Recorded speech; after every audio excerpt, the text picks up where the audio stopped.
The importance of transfer pricing is increasing by the day given the manifold increase in the adjustments that have been happening in India. In fact, one of the statistics reflect that 70% of the global transfer pricing dispute by volume emanate from India, and that is in a short duration since the transfer pricing regulations were introduced. This is ironic in a country where it contributes only 2% to the global trade. As regards the expectation on transfer pricing in this budget, I would feel that it is important to really look at minimal changes in the transfer pricing law, but which will have a maximum impact. Let me just talk about a few of them. One is the issue of shares, which has been a contentious issue and adjustment to the tune of thousands of crores have been made on this account. In fact, in case of some of the companies, if this adjustment is sustained, it will wipe off the net worth of the company. Now, there's always going to be a difference in the valuation, and just because there's a difference in the valuation, and especially in facts of the case where a company in India is wholly owned subsidiary of the foreign parent, it may not necessarily, the difference may not necessarily be income.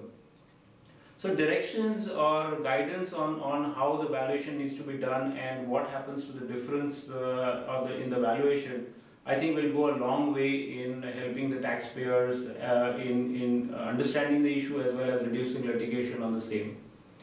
Another important area has been the safe harbor norms, which has been recently introduced, and it has been quite a positive development in terms that it is difficult to have safe harbor norms in India on prime business activities. Having said that, I would feel that it would still require some amount of rationalization and simplification, which would help a lot of taxpayers.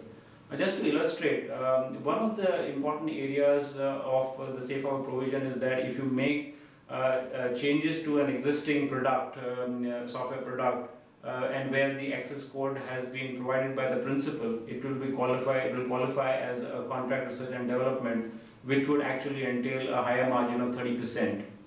Now, any software development, however big or small, would entail the use of a source code, and to have a 30% margin on that is really on the higher side. So if there are changes made to this, I'm sure it will help a lot of medium and small businesses, which is what the objective of the safe harbor norms was.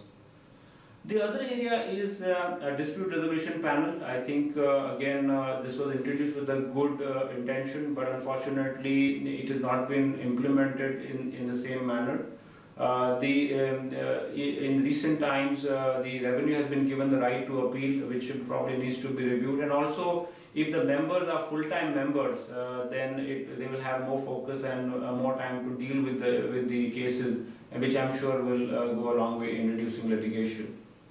One of the important areas that have worked in the transfer pricing arena in India is the introduction and, more importantly, the positive implementation of the advanced pricing agreements. I would feel augmenting APA revenue resources would again go a long way in getting more people to come for the program and hopefully getting more cases resolved on a mutual basis.